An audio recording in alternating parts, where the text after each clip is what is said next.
I never believed a single message could change the way my heart beats. But that night, on that island, it was one line that told me my marriage was already a grave. I remember the glow of Colin's phone more than I remember where I was standing.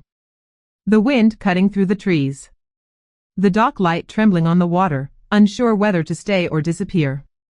The memory comes back in pieces, sounds before faces, words before meaning. The ocean loud enough to swallow my thoughts. The screen in my hand glowing like something alive, something poisonous. He had left the phone behind. Maybe by accident. Maybe because he thought I'd already fallen asleep. Maybe because he believed I trusted him too much to ever look. I wish I hadn't. But I did. The messages weren't harmless. They weren't confused. They weren't the kind of thing you explain away in the morning. They read like instructions. Like confidence. Like something already decided. I didn't read every word. I didn't need to. Because buried in that thread was a sentence that wasn't a joke, wasn't a metaphor, wasn't something you accidentally say about your wife. Make sure she never returns home. My hands started to shake. My throat closed in on itself. I knew this island. I knew how isolated it was. We'd been coming here for years, a place with no signal, no neighbors, no boats passing unless by luck. I read the line again. Slower. Praying I'd misunderstood. But the words stayed the same. I lifted my eyes from the screen. The cabin looked different now, like a cage painted to look peaceful. The waves sounded harsher. The air felt colder. That's when I heard it. A boat engine. Low at first. Then rising, cutting through the dark like a warning my body understood before my mind did. My heart sprinted before my feet moved. I ran, branches tearing at my arms, sand giving way beneath me. Light flashed on the water. Movement at the shoreline. Colin pulling away. Colin. I screamed. My voice cracked in the wind. Colin, wait. He didn't look back. The boat drifted farther, smaller, until the light disappeared and all I had left was the sound of the ocean, and that one sentence burning into me. Make sure she never returns home. And in that moment, on that lonely shore, I understood, he didn't bring me here to save our marriage. He brought me here to end it. And maybe, to end me. Before we go on, tell me where you're listening from, and don't forget to subscribe for more stories coming soon. Before everything fell apart, my life looked steady from the outside. I was the dependable one, the nurse who worked long shifts, the wife who kept the house warm, the woman who believed that if you poured enough patience into a marriage, it would eventually bloom into the thing you once promised each other it would be. My name is Janice Moore, and for most of my adult life, I held things together, not because anyone asked me to, but because I thought that's what love required. I wasn't raised to give up on people. I was raised to push through storms, even when the sky never cleared. Colin always said I had a calming presence. He told friends he married me because I brought peace to him. I used to blush when he said that, thinking it meant he valued me. Later, I learned it meant something else. He liked that I didn't argue. He liked that I forgave quickly. He liked that I trusted him more than I trusted myself. For years, I supported his dream of running a small boat tour business. I took extra shifts to help him buy equipment. I cooked meals when he came home exhausted and salt-stained. I believed we were building a life, one made of shared sacrifices. But looking back, I realized something painful. I was the only one sacrificing. The first cracks appeared slowly, almost politely. A forgotten anniversary dinner. A rushed apology that didn't feel like one. Long nights when he didn't come home until after midnight, smelling of seawater and cologne. And I told myself it was the business, the stress, the season. I didn't know yet that the real storm was coming. And I was standing right in the middle of it without an umbrella. There was one place where I always felt close to Colin, a small private island about an hour off the coast. He discovered it years ago during one of his solo fishing trips. Back then, he came home excited, talking about clear water, soft sand, and an abandoned cabin that just needed a little love. It became our tradition. Every anniversary, every birthday, every time life got messy, he would say, "Let's go to the island, Janice. Just us." And each time, I believed it would bring us back together. The island wasn't fancy. No electricity except a hand-crank lantern. A small wooden dock. A cabin with creaky floors and a bed that groaned under our weight. But to me, it was magic, quiet, untouched, our secret corner of the world. A place where I could breathe without the constant hum of hospital hallways or the noise of town gossip. Whenever we arrived, Colin seemed lighter. He'd whistle while tying the boat to the dock. He'd gather driftwood like a man preparing for adventure. He'd wrap his arm around me, kiss my forehead, and whisper, "No one can bother us here." I loved that line. I clung to it. I thought it meant he wanted me all to himself. But now, remembering it, a chill runs through me. Because "no one can bother us here" hits differently when you realize the person beside you is the one you should be afraid of. Back then, I had no reason to doubt him. The island felt like ours.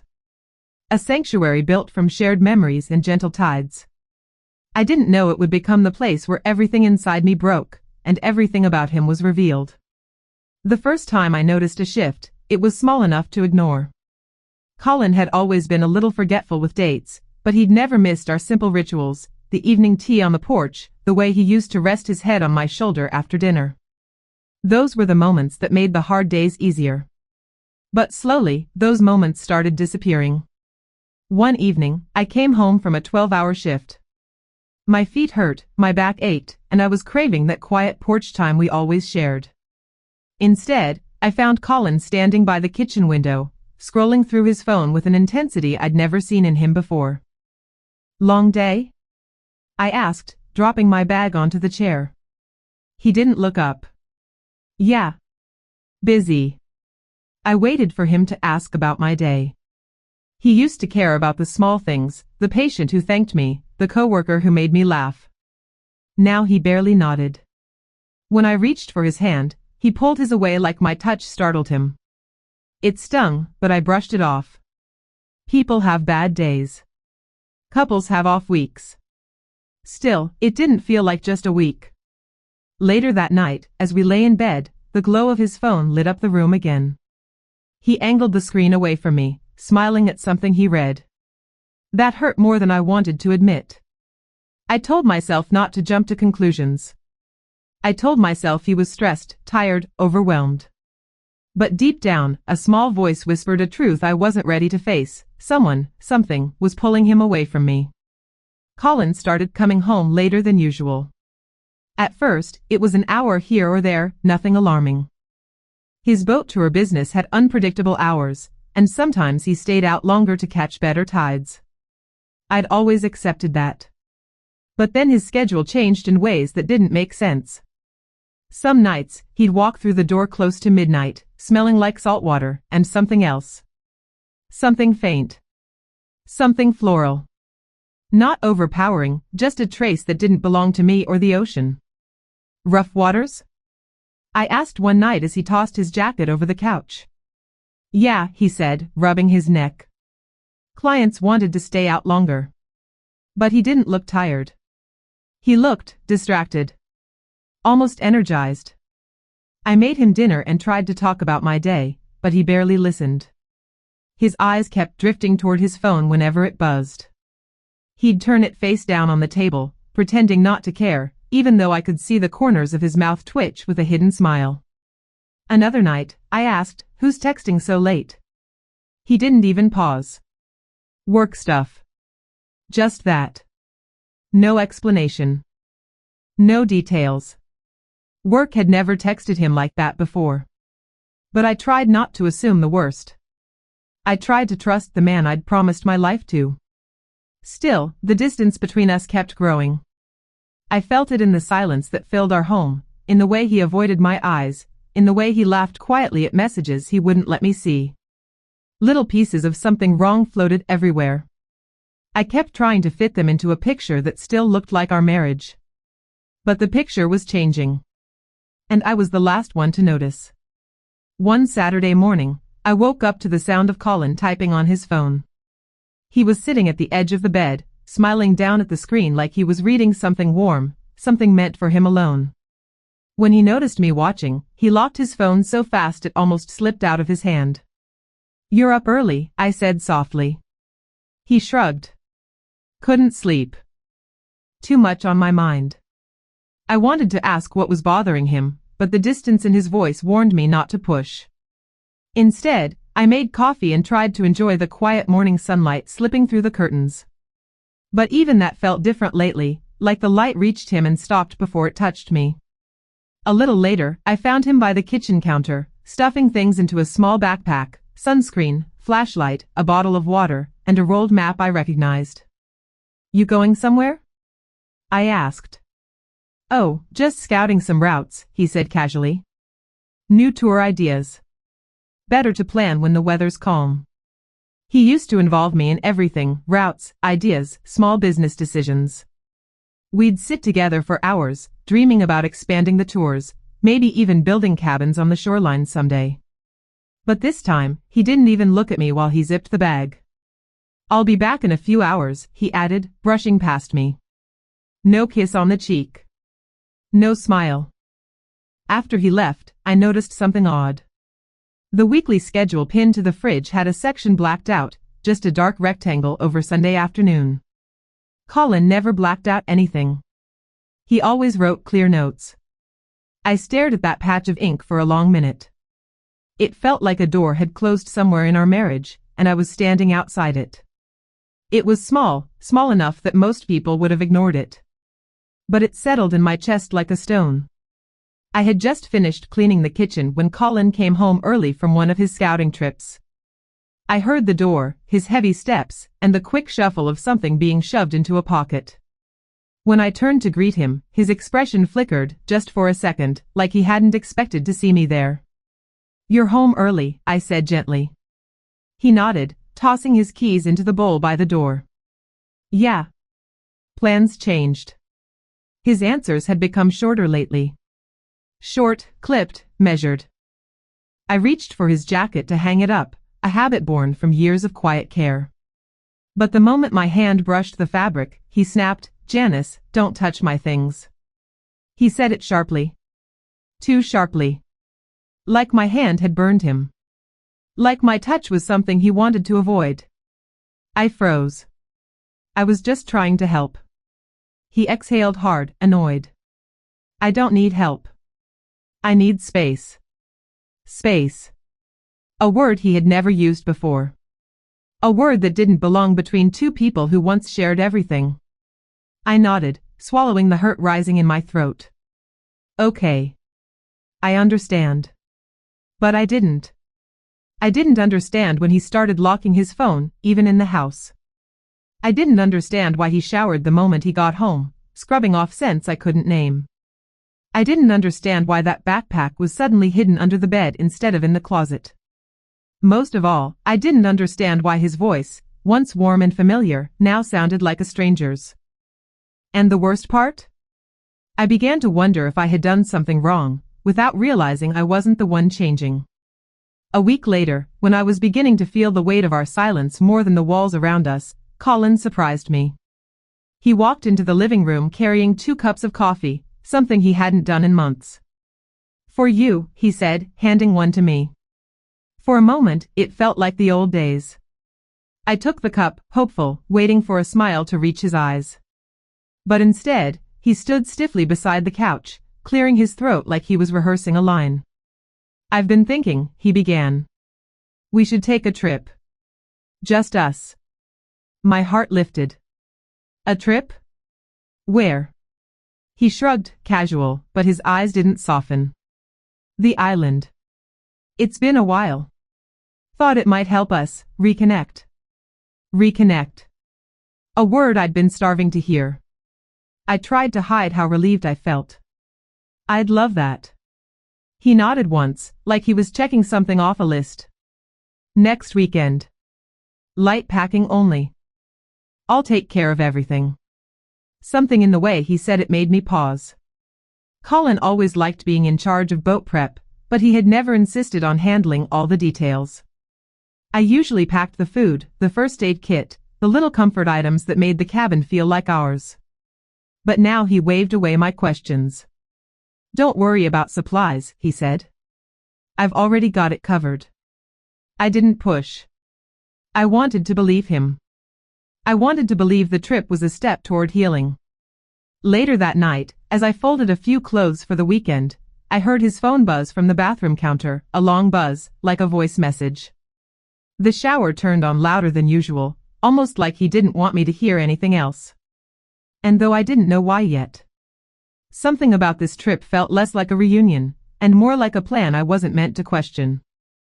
The night before we left, I went through the motions that used to comfort me, folding soft shirts, packing sunscreen, slipping a book into my bag for quiet island evenings. But something felt off. Colin moved around the house too quickly, like a man racing the clock. He double-checked the boat keys 3 times. He went in and out of the garage with a focused, secretive energy. Not once did he ask what I was packing. Not once did he smile like he was looking forward to being alone with me. When I tried to bring it up, "Do you think this trip will help us?" He barely glanced at me. "Yeah," he said. "It'll clear things up." Clear things up. The way he said it made the back of my neck prickle. Later, I went to the kitchen to pack snacks like I always did. But when I opened the cabinets, several things we normally brought were already gone. The first aid kit?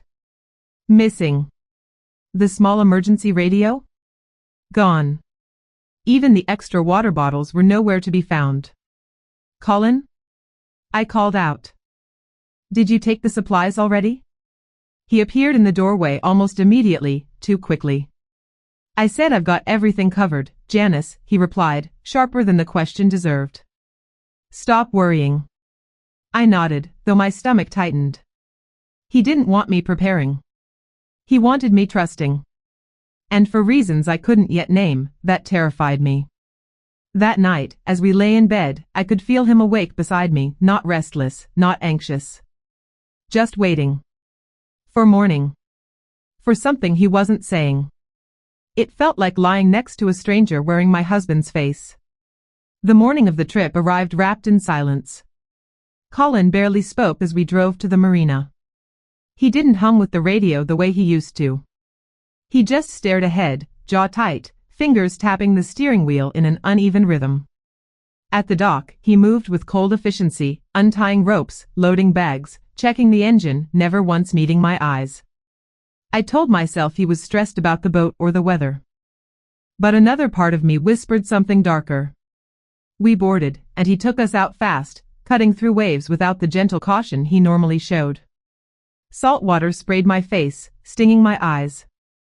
When I glanced at Colin, he wasn't smiling. He wasn't even pretending.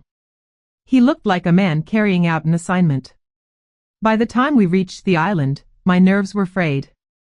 The cabin stood quiet under tall palms, exactly the same as always, yet something about it felt foreign.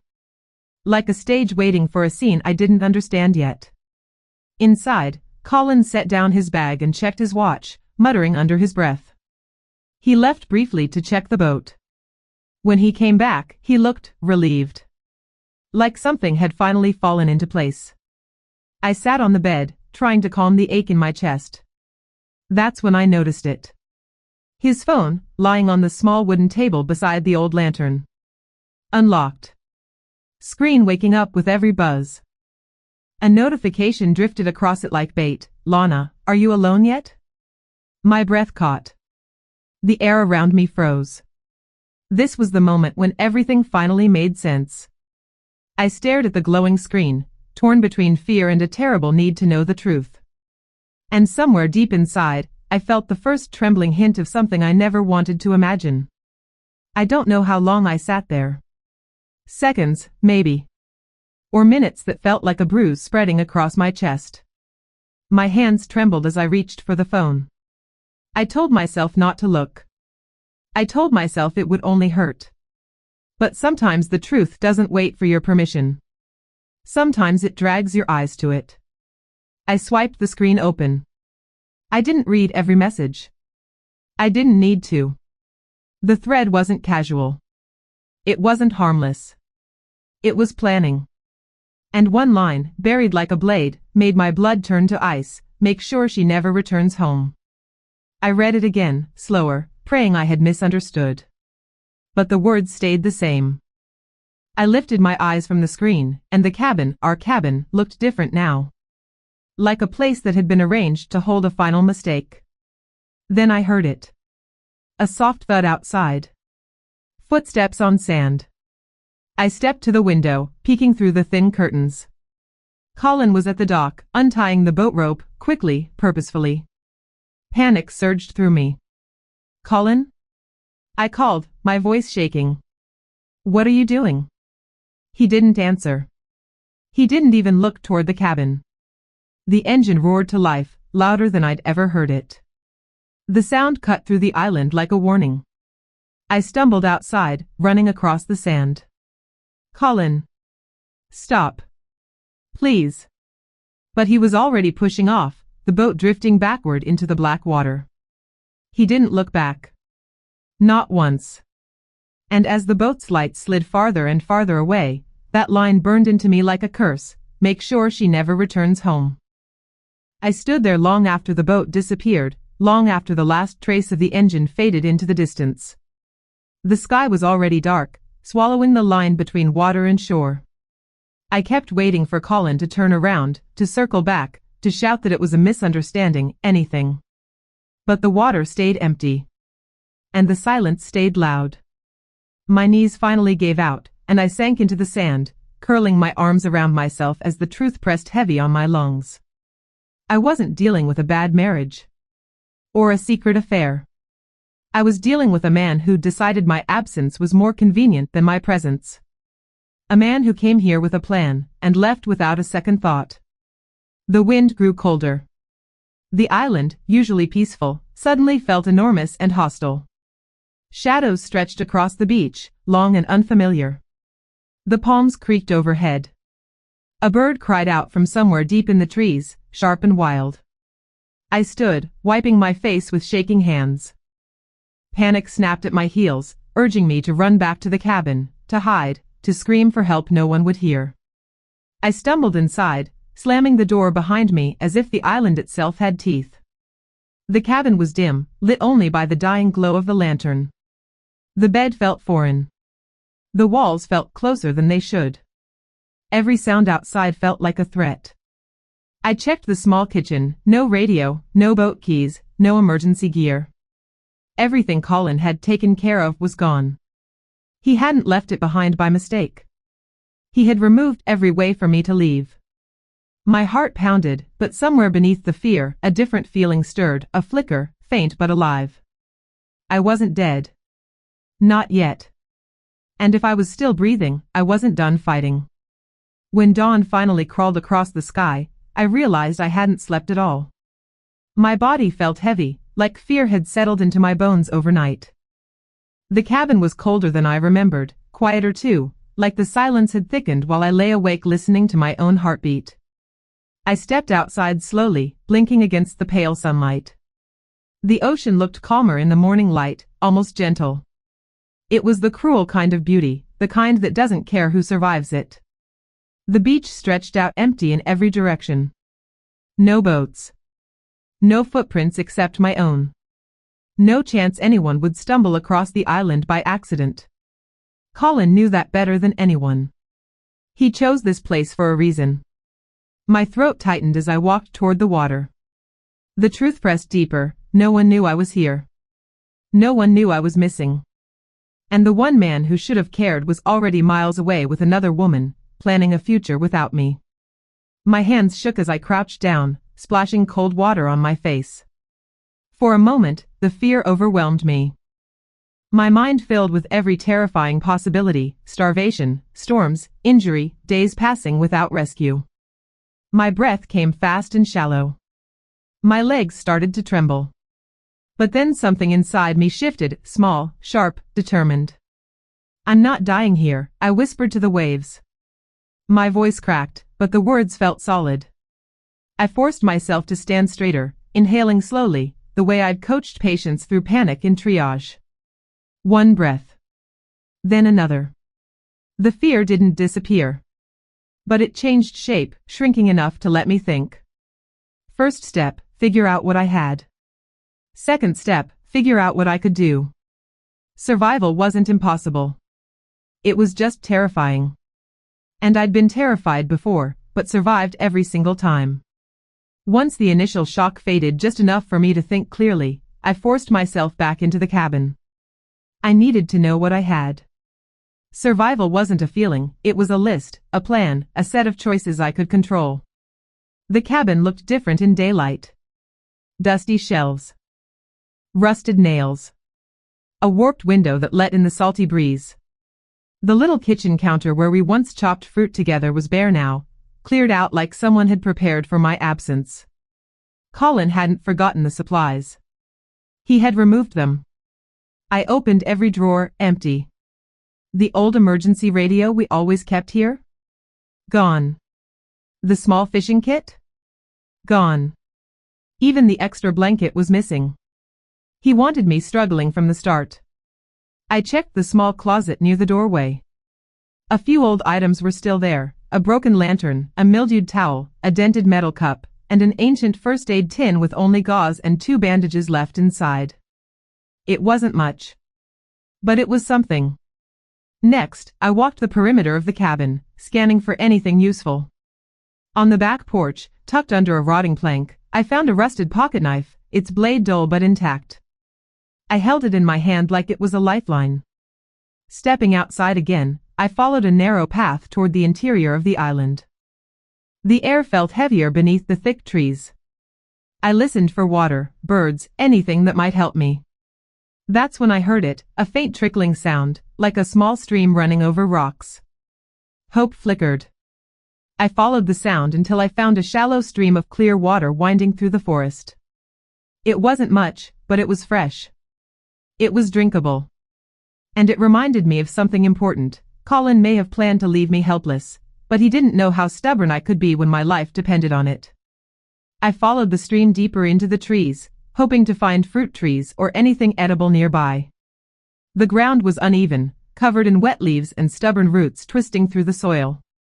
Every step felt uncertain, like the island was testing me, seeing how much I could take before I broke. I spotted something red hanging low on a nearby branch. My heart lifted. Fruit. Small, wild, but maybe edible. I moved too quickly, too desperate. My foot slipped on moss, and before I could catch myself, I crashed hard onto the ground. Pain shot through my leg, sharp, bright, blinding. For a moment, I couldn't breathe.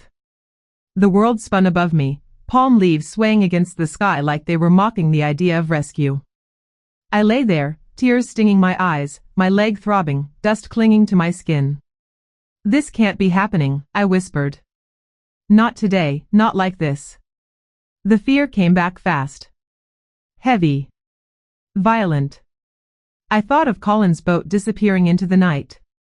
I thought of Lana's message, make sure she never returns home. I thought of how easy it would have been for him to imagine me lying exactly like this, small, hurt, helpless. For a moment, despair pulled at me. What if this was exactly how it ended? But then something inside me snapped into place, tight, fierce, alive. No, I breathed, forcing myself upright. Not here. Not because of them. I tore a strip from my shirt and wrapped the injury, grounding myself in every step of the process. Clean. Bind. Breathe. The pain didn't disappear, but the panic loosened its hold. I wasn't just surviving. I was refusing to die for a man who tried to erase me. And that mattered more than the hurt. By the time I made it back to the cabin, the sun was dipping low, painting the sky with streaks of orange and fading gold. My leg throbbed with every step, but I couldn't afford to rest yet. Night fell quickly on the island, and darkness here wasn't gentle, it swallowed everything. I needed warmth. I needed light. I needed something that reminded me I hadn't given up. I searched the cabin again, slower this time. In the bottom drawer of the small desk, buried under old papers, I found a tiny miracle, a half-used box of matches. The cardboard was soft from humidity. Most of the sticks looked fragile, like they'd crumble at the slightest touch. But it was hope. And hope was fuel. I gathered what dry driftwood I could find near the shore and carried it back, my arms aching from the effort. I arranged the pieces carefully, then stopped, because the memory of Colin doing this beside me hurt too much. The first match broke. The second fizzled out. The third sparked weakly before dying in the wind. Frustration clawed at my chest. Tears pricked behind my eyes. I pressed my palms into the sand, head bowed, fighting the crushing feeling that everything was against me. Please, I whispered to no one. Just let something work. I cupped my hands around the fourth match, shielding it from the breeze. It lit is small, trembling, fragile. I lowered it to the wood, breath held tight. A flicker. A glow. A growing thread of flame. Heat reached my hands. Light filled the space around me. I exhaled a shaking breath, part relief, part triumph. For the first time since Colin's boat vanished, I felt alive in the darkness, not as prey, not as someone abandoned, but as a woman with a fighting chance. That night, after the fire finally took shape, I sat close to it, hugging my knees, letting the warmth seep into the chill inside my bones. The flames danced wildly, casting shadows on the cabin walls, making them look alive. My leg pulsed with pain, but the fire dulled the edge of it enough for my mind to start clearing. Exhaustion tugged at my eyes, yet sleep felt impossible. Every time I blinked, I saw Colin's face. Not the one I married. The one on the dock. Cold. Focused. Gone. I needed something to hold on to. On a shelf near the cabin door, I found a weathered notebook, one we used years ago for grocery lists and boat routes. The cover was warped from humidity, pages curled like old petals, but it was still usable. Something inside me whispered, write it down. Capture it. Don't let your story disappear. So I opened to the first empty page and wrote the date. Then I wrote everything, what I saw on his phone, the boat pulling away, the missing supplies, the injury, the fire. My handwriting shook at first, jagged and uneven. But as the ink flowed, so did something inside me. This journal wasn't just for remembering. It was proof. If I made it out, when I made it out, these pages would carry my truth. When I finished writing, I stared at the fire, feeling a strange mix of grief and grit. I wasn't just surviving anymore. I was recording. I was fighting. And for the first time, the island didn't feel like a grave, it felt like a battleground I refused to die on. By the next morning, something inside me had shifted. The panic that once ruled every thought had softened, not gone, but quieter. In its place was something sturdier. Something sharper. Survival kept me alive through the night. But now I needed more than survival. I needed a way out. I returned to the dock, moving slowly, careful with my injured leg. The tide had risen, pushing seaweed and driftwood along the sand. Something caught my eye, a piece of torn plastic wedged between rocks near the waterline. When I pulled it free, my breath hitched. It was part of a food wrapper. The exact brand Colin always brought. Meaning, he had packed supplies. He just didn't pack them for me. He must have taken his own stash back onto the boat before leaving, but this small scrap had slipped through his fingers. It wasn't much. But it told me something important. Everything he did was deliberate. Planned down to the details. That realization didn't break me. It hardened me. I stood there, letting the wind whip across my face, feeling the sting of betrayal settle like salt on an open wound. I replayed every moment from the last month, his distance, his lies, the hidden backpack, the smell of unfamiliar perfume. He wasn't just pulling away. He was preparing for life without me. With her. And I was an obstacle he needed to remove. I clenched the torn plastic in my fist and looked out at the horizon. You think I'm gone, I whispered. You think I'll disappear quietly. My reflection in the water stared back, dirty, tired, bruised, but alive. You planned this, I said softly, but you didn't plan for me to fight. And that was the moment fear stopped being my enemy and started becoming my fuel. By the third day on the island, my body was exhausted, but my mind had sharpened into something unrecognizable, focused, cold, alive. I rationed fruit, boiled stream water, kept the fire burning, and added to my journal every few hours. But I knew something I couldn't ignore any longer. Surviving wasn't enough. I needed a way off this island. Late that afternoon, clouds gathered on the horizon, thick, dark, heavy. A storm was forming, and the wind carried the smell of rain. If the weather turned bad, my fire could go out, and any chance of being seen would disappear. I moved to the highest point near the shore, climbing a rocky rise. Every step sent pain shooting through my leg, but I forced myself upward, gripping branches for balance. When I reached the top, my breath caught. Far out on the water, something moved. A tiny speck. Then another. Boats. Real boats. Not Colin's. Not familiar shapes. Fishing vessels.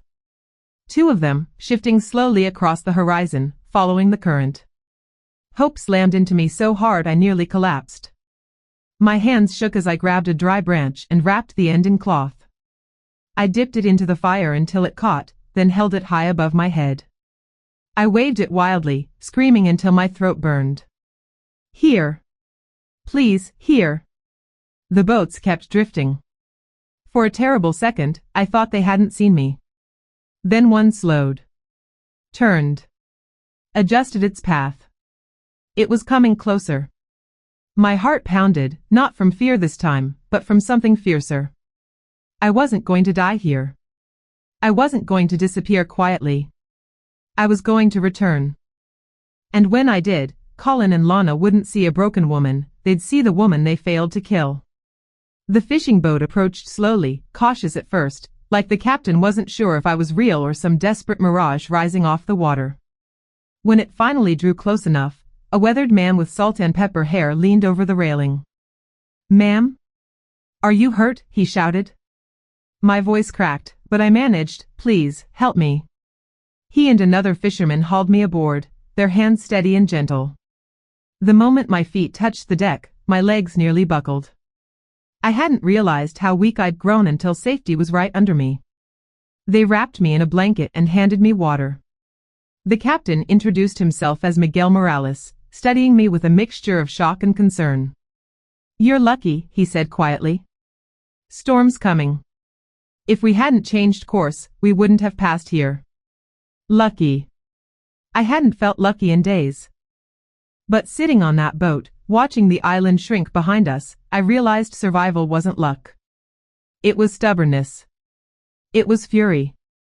It was refusing to give Colin the ending he wanted.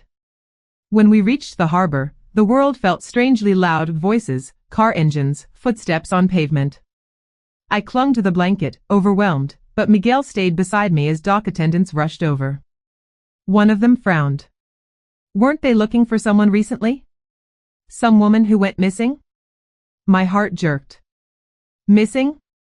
Miguel nodded slowly. "Saw the flyer this morning, down by the harbor. Husband said she fell off a boat during a storm."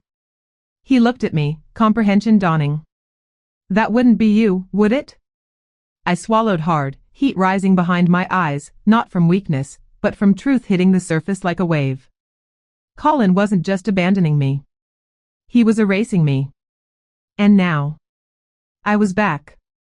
At the clinic near the harbor, everything felt too bright: white walls, humming lights, the sterile smell of disinfectant.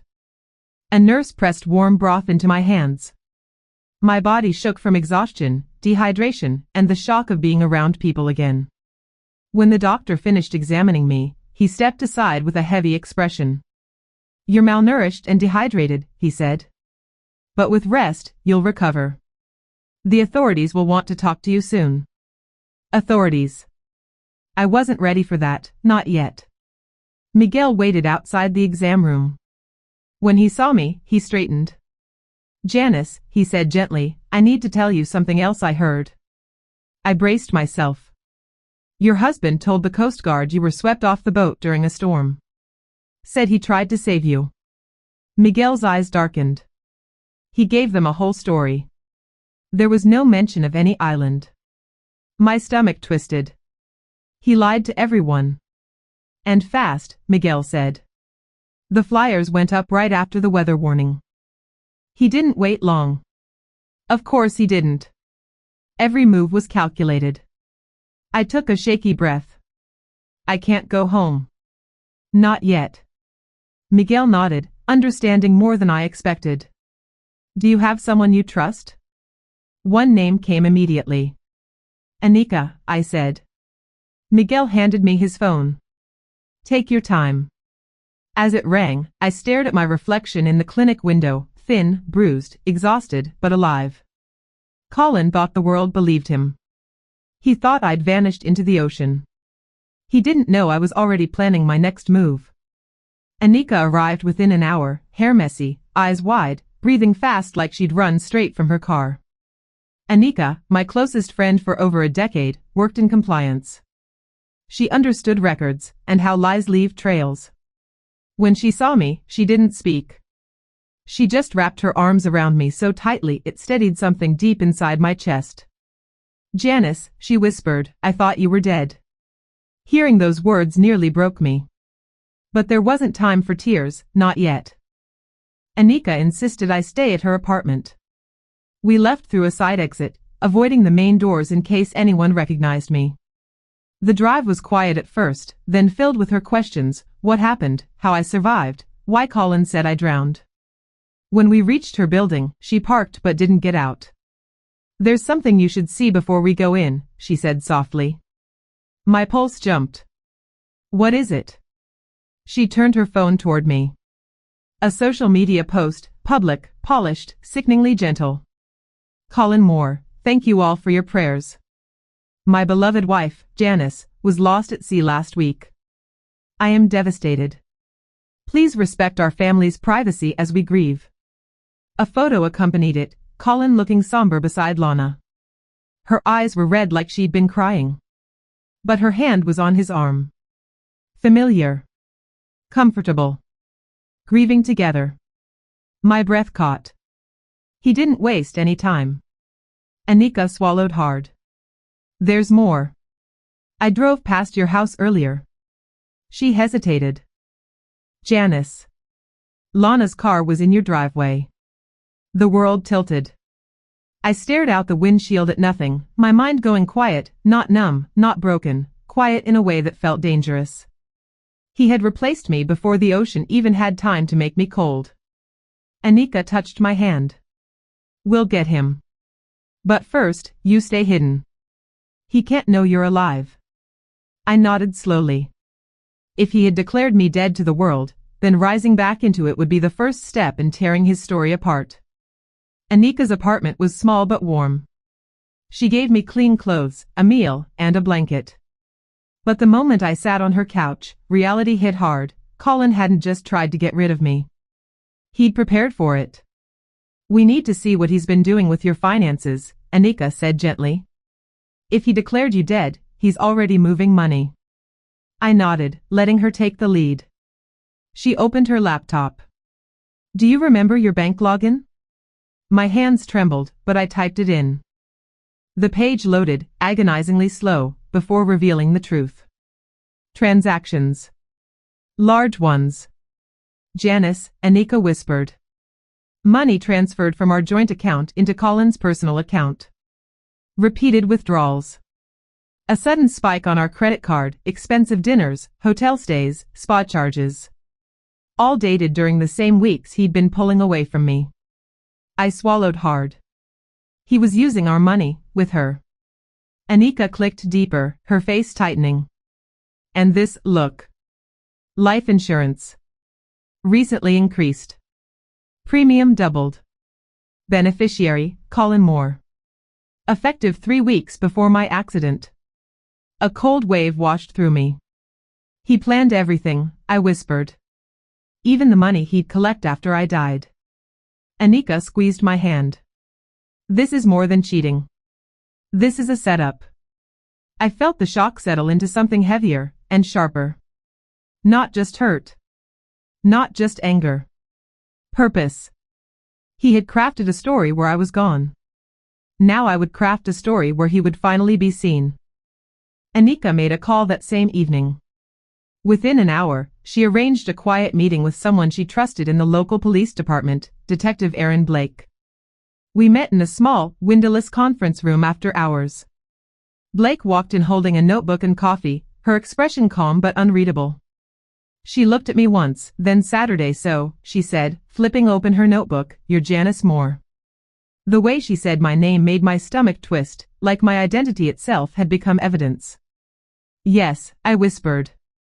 "Your husband reported you missing at sea," Blake said.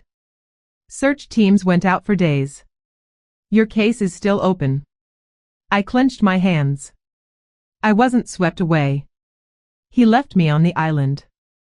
Blake didn't react at first. She sipped her coffee. "That's a serious accusation." "It's the truth," I said, and this time my voice didn't bend. Anika slid my island notebook across the table. She documented everything, dates, injuries, what she found, how she survived. Blake skimmed, her brows slowly knitting. "This is detailed." "It's proof," Anika said. "And we have financials. Insurance changes. His public posts."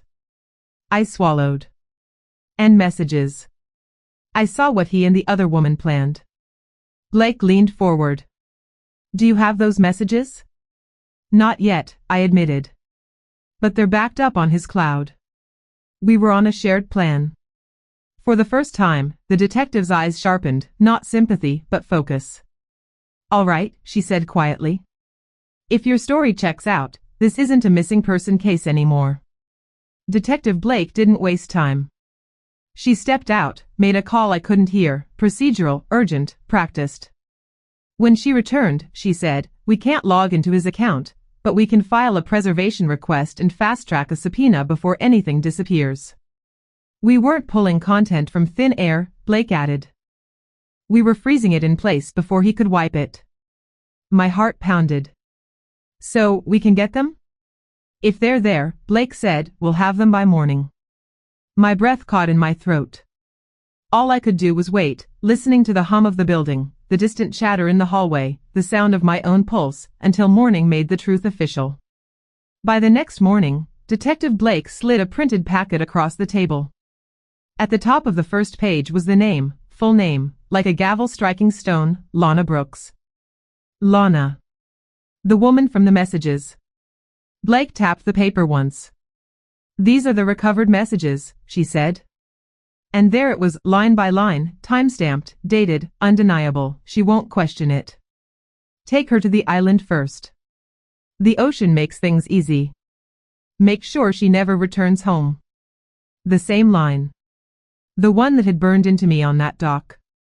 Now sitting in front of us, clean, official, impossible to deny. I covered my mouth as tears blurred my vision, not from heartbreak this time, but from the overwhelming relief of finally being seen. Blake exhaled slowly, jaw tightening. "This isn't accidental disappearance," she said. "This is attempted homicide." Anika squeezed my shoulder.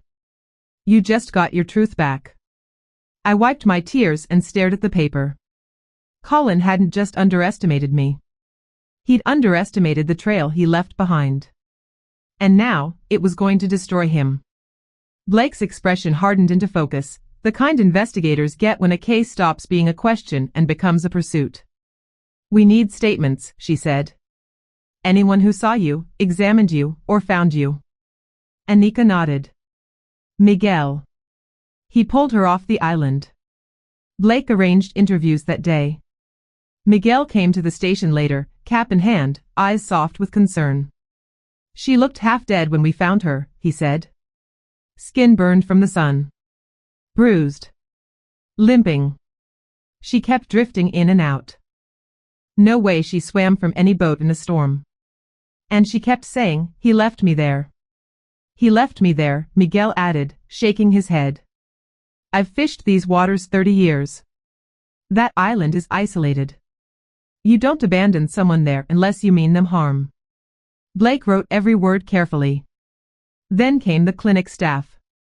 The nurse described my condition, dehydration, injuries, shock. The doctor confirmed the timeline. The doctor confirmed it, no storm on the date Colin reported.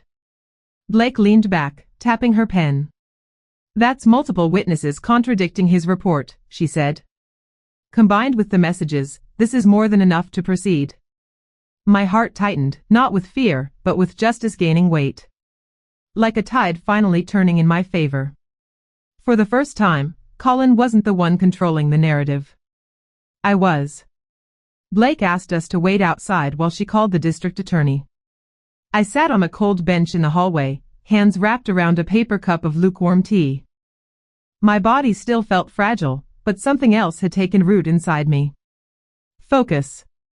A clarity I didn't recognize at first. Anika sat beside me, watching my breathing. You okay? She asked softly. I nodded. I wasn't okay. Not yet. But I was becoming something stronger than okay. Something sharper. Blake stepped out a few minutes later. Janice, she said, your husband will be contacted soon. But before we move on him, you need to understand something. She glanced at Anika, then back at me. He's preparing to finalize the insurance claim tomorrow morning. Big meeting, insurance rep, notary, witnesses. He wants it done fast. I felt my jaw tighten. He wants the money before anyone starts asking questions. Exactly. Anika leaned in. Janice, if you appear there alive, in front of everyone, it will destroy him. Blake nodded. And it will legally seal this as attempted murder and insurance fraud. The hallway hummed of fluorescent lights, distant phones, murmuring officers, but around me, everything slowed. I pictured Colin in that office, rehearsing lies. Lana beside him. Papers ready. Signatures waiting. I took a deep breath, steady and clear. I want to be there. Anika squeezed my hand. Are you sure? Yes, I said, feeling the weight of the moment settle like armor across my shoulders. He made the world believe I was dead. My voice didn't shake when I finished. Tomorrow, he's going to see exactly how wrong he was. The next morning, I stood in front of the insurance building with my hood pulled low and my heartbeat thudding against my ribs. The sky was overcast, gray, heavy, almost expectant. It felt like the world itself was holding its breath, waiting for what came next. Anika stood on my left, steady and warm. Detective Blake was on my right, her badge tucked out of sight but her presence unmistakably protective. I wasn't just a woman showing up alive. I was a witness ready to speak.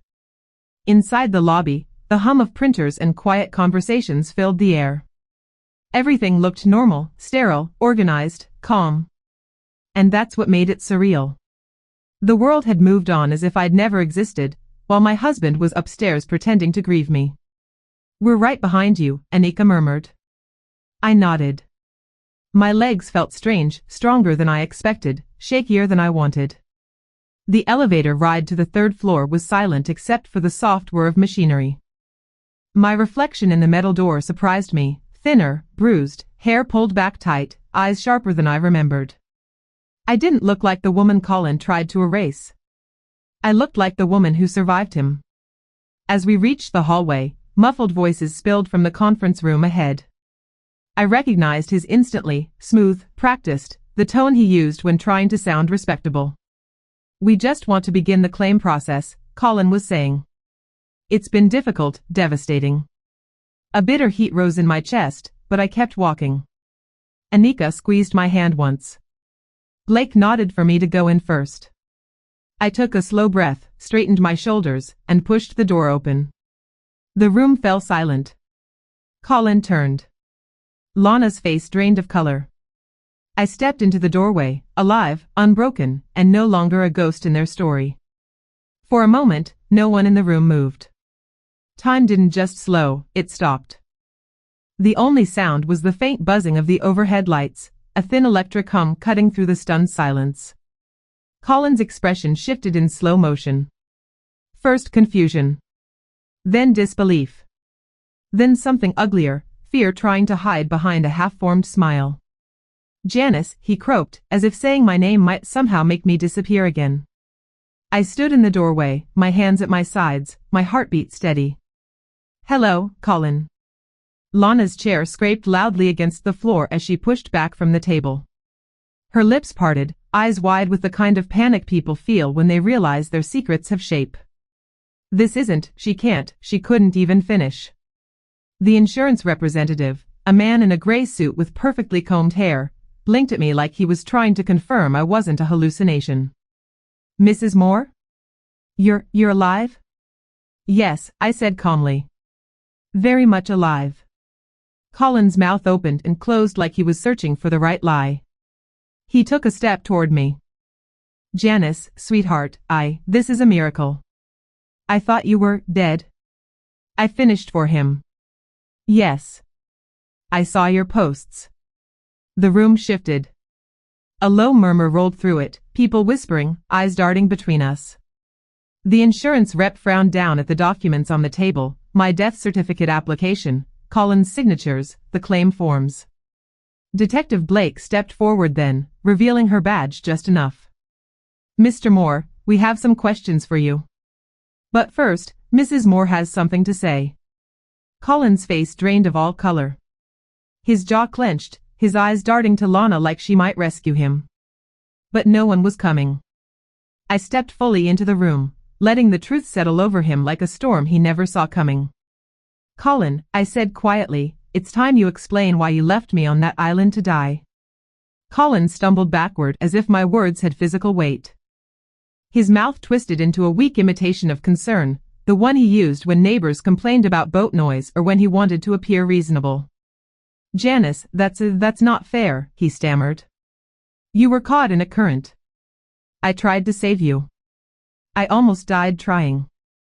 Detective Blake's eyebrow rose just slightly. Funny, she said calmly, your report mentioned a storm that our weather logs say never happened. A ripple of tension moved through the room. Colin swallowed hard. Maybe I got the timing wrong, no, I cut in. My voice wasn't loud, but it was steady. Strong. You didn't get anything wrong. You didn't get caught in anything. You brought me to that island and left before sunrise. The insurance representative leaned forward, puzzled and horrified. Mr. Moore, is this true? Colin opened his mouth again, but this time nothing came out. His eyes flicked to Lana, desperate for backup. She shook her head almost imperceptibly, distancing herself instantly. Survival instincts. I reached into my bag and pulled out my journal, the one I'd written in during every terrifying hour on that island. I placed it gently on the conference table. I wrote everything down, I said. Dates. What happened. How I survived. Lana muttered under her breath, she wasn't supposed to, but she didn't finish the sentence. Blake opened the journal, scanning the pages. Mrs. Moore's injuries, timeline, and statements matched the accounts given by multiple witnesses, including the fisherman who rescued her and the clinic staff who treated her. Colin's voice cracked. Witnesses. Yes, Blake said with quiet finality. People who saw the woman you claimed drowned. Every eye in the room shifted back to me. For the first time since Colin abandoned me in the dark, I wasn't the one cornered. He was. Detective Blake closed my journal gently and nodded to the insurance representative. There's something else you all need to see. Colin stiffened. His fingers curled around the back of his chair so tightly his knuckles turned white. Lana looked toward the door as if calculating whether she could slip out unnoticed. Anika stepped forward and placed a printed packet on the table, each page clipped neatly. These were recovered from Mr. Moore's cloud backup, she said. They are unedited, time-stamped, and authenticated. The insurance rep slid the packet closer and adjusted his glasses. The moment he read the first page, his expression shifted from confusion, to disbelief, to outright revulsion. He cleared his throat. Mr. Moore, can you explain these messages? Colin didn't answer, so the rep read aloud. She won't question it. Take her there first. The ocean makes things easy. A pause. Then, the line that froze every breath in the room, make sure she never returns home. A collective gasp moved through the table. Lana's face drained of color. She pressed her trembling hand to her forehead. Colin, you told me those messages were deleted. Detective Blake's eyes snapped toward her. So you admit involvement? Lana's lips parted in panic. No, I didn't mean, he said, this wasn't supposed to. Her voice cracked into silence. Colin finally lurched forward, grabbing the packet. This is taken out of context. She's exaggerating. We were talking about what, Mr. Moore? Blake asked coldly. Because these messages, paired with your false report, paint a very deliberate picture. Colin tried to steady himself, but his voice shook.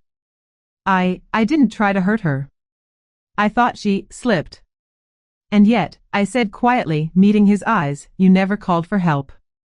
The room fell silent again, heavy, thick, suffocating. Colin's lies were collapsing one sentence at a time. And he knew it. The insurance representative flipped to the next set of documents, bank statements and life insurance records printed in sharp, undeniable black and white. His jaw tightened as he scanned the pages. Mr. Moore, he said slowly, you increased your wife's life insurance policy 3 weeks before her disappearance. Colin's eyes darted wildly. That was routine maintenance. No, the rep corrected, voice cooling to steel. This is a substantial increase. And you paid the rush processing fee. People don't do that unless they're expecting something urgent.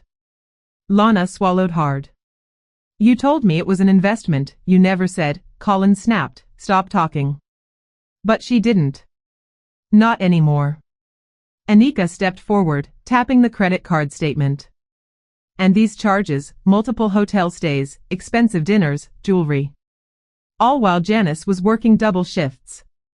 The rep added, and submitted under the category grief expenses in your claim draft. Blake looked directly at Colin. Your financials show motive. Your messages show planning. Your report shows cover-up. And your wife is alive to testify. Colin's face twisted, part anger, part desperation. She's lying. She must have hit her head, imagined things, she's confused. The moment he said it, something inside me broke open, not with pain, but with clarity. The same tactic he'd used for years. Gaslighting. Deny, dismiss, distort. But this time, I wasn't alone in a kitchen or a bedroom. This time, he didn't control the room. Truth did. I leaned forward, voice steady. If I imagined everything, then why do your bank statements match the dates you came home at midnight? Why did you hide the emergency supplies? Why did you take the boat at dawn? He opened his mouth but no words came. The rep folded the papers and slid them away from him, disgust clouding his face. Mr. Moore, he said, your claim is denied. Permanently. Colin swayed like someone had struck him. The walls of his perfect lie were collapsing. And I was watching it happen, brick by brick. Lana had been sinking lower and lower in her chair, her hands trembling, her breath coming in short, shaky bursts. She kept glancing toward the door like a trapped animal searching for an exit. But the more evidence piled up, the more her composure crumbled. Finally, when the insurance rep pushed the packet of messages back across the table, she snapped. This wasn't supposed to happen.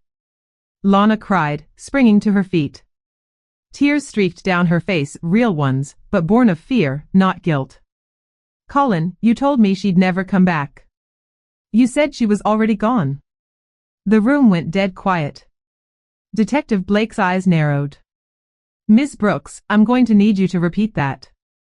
Lana pressed a shaking hand to her forehead. He said it was taken care of. He said she slipped. He said the current would handle it. Colin lurched toward her. Lana stopped talking, but she backed away from him, shaking her head like she was seeing him clearly for the first time. You told me we'd be safe. You told me they'd believe you. The insurance representative glanced at Blake. This is becoming a confession. Blake nodded. It is. Colin threw his hands up, desperate. She's hysterical. She doesn't know what she's saying. I stepped forward, my voice calm. But I do. Lana's eyes met mine, haunted, ashamed. I swear, I didn't think he'd actually leave you there. He said it would look like an accident. He said you were unhappy, that you wanted space. A bitter laugh escaped me. He said whatever he needed to say. Colin pointed at me, voice cracking. You're setting me up. All of you. But no one believed him now. Not the rep, not Blake. Not even Lana. His defenses were falling faster than he could rebuild them. And for the first time since he abandoned me on that island, he looked truly afraid. Colin's face twisted into something I had never seen before, not anger, not grief, something darker. Something cornered. His hands trembled at his sides as he looked around the conference room, searching for even one person who still believed him. No one did. Detective Blake stepped closer, placing a calm but undeniable authority between him and the rest of the room. Mr. Moore, she said evenly, you need to understand that everything presented here forms a clear pattern of intent. Colin let out a hoarse laugh. Intent? You think I intended this? She's lying. She always exaggerates, she twists things. Enough, Blake said, her tone sharpening like a blade. He ignored her. She was unhappy. She was impossible to live with. Everyone knows that. Anika stepped forward, fury flashing across her face. Unhappy? She worked double shifts to support you. She carried that marriage while you were sneaking around with her. She pointed at Lana, whose eyes filled again with terrified tears. Colin spun toward Lana as if ready to blame her for all of it. Say something. Tell them we didn't mean, but Lana flinched, shrinking back. I'm done covering for you. You said she'd disappear. You said no one would question it. You dragged me into something I didn't understand. Detective Blake laid a hand on her holster, not threatening, just a quiet signal. Mr. Moore, you need to stop talking now. But Colin didn't stop. He cracked. This wasn't supposed to, she wasn't, he shouted, slamming his fist on the table so hard the paperwork jumped. She wasn't supposed to, the room froze. His own words hung in the air, heavy and damning. Blake straightened. Mr. Moore, that is an admission of intent. You are now under investigation for attempted murder, insurance fraud, and falsifying a police report. Colin looked around, stunned, as if he couldn't believe the trap he set had finally closed on him. And I stood there, steady, strong, watching the moment the man who tried to erase me finally erased himself. Colin's outburst seemed to echo long after the words themselves faded.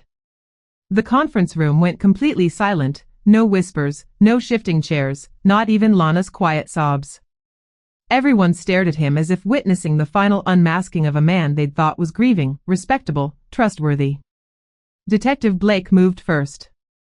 Mr. Moore, she said, her voice steady and unmistakably final, turn around and place your hands behind your back. Colin blinked at her, as if the command were in another language. Wait, no, you don't understand. I didn't mean, I wasn't, Blake didn't repeat herself. She stepped forward, guiding him firmly. When the metallic click of the handcuffs snapped through the room, I felt something in my chest loosen, something that had been squeezing me since the night on the island. Colin twisted toward me angrily. You ruined everything. I met his eyes, and for the first time, I felt nothing, not love, not fear, not anger. Just clarity. No, I said quietly. You ruined yourself. Lana backed away from him, shaking her head. I didn't know it would go this far.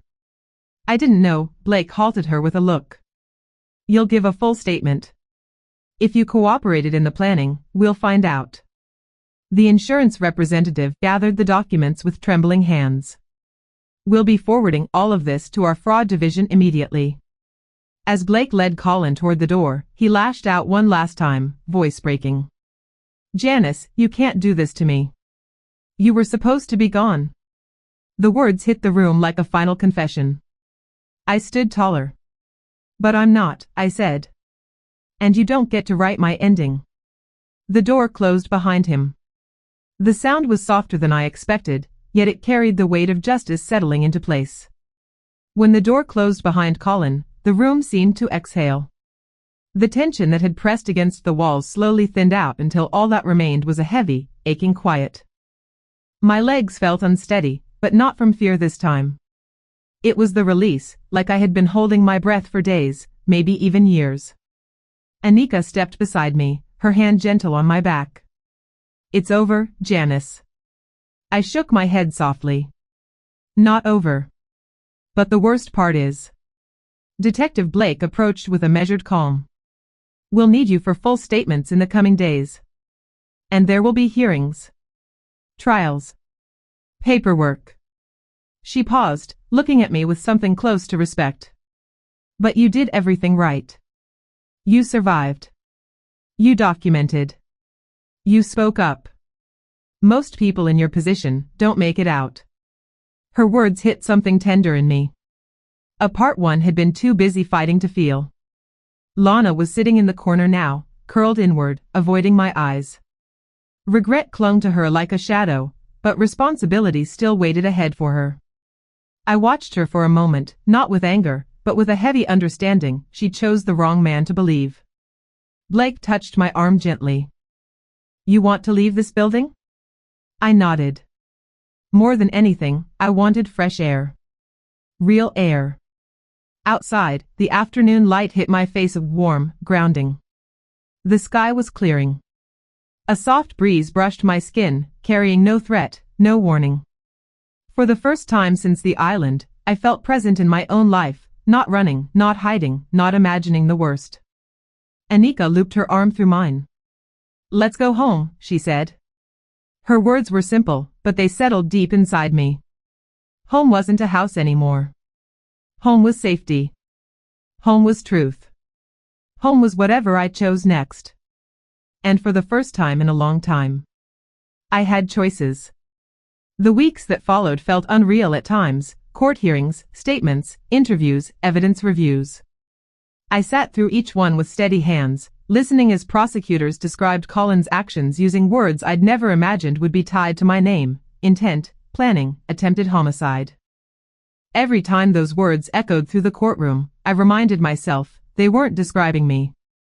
They were describing what I survived. Lana turned state's witness early on. Her testimony sealed the case. She cried through most of it, but I didn't look at her with hatred. I looked at her as someone who helped me, even if it was by accident, to close the door on a chapter one needed gone. Colin avoided my eyes every time we were in the same room. He looked smaller than I remembered. Not physically, spiritually. Like the weight of his own choices had hollowed him out. He was found guilty on all counts: attempted murder, insurance fraud, filing a false report. When the verdict was read, I didn't cry. I just breathed, slow, deep, steady. The kind of breath you take when you've been pulled from deep water and finally reach the surface again. After the sentencing, I walked out of the courthouse into the sunlight. Anika was waiting on the steps, arms open, smiling with that fierce gentleness only she had. You did it, she said. No, I replied softly. I lived it. Healing didn't come all at once. Some nights I still woke up to the sound of waves in my mind. But each day felt more like mine: quiet mornings, warm cups of tea, a journal filled with truth instead of fear. I wasn't the woman on the island anymore. I wasn't the woman he tried to erase. I was the woman who survived him, and rebuilt everything he tried to destroy. Justice wasn't the end of my story. It was the beginning of my life on my own terms. If you liked this story, please like, subscribe, and share it.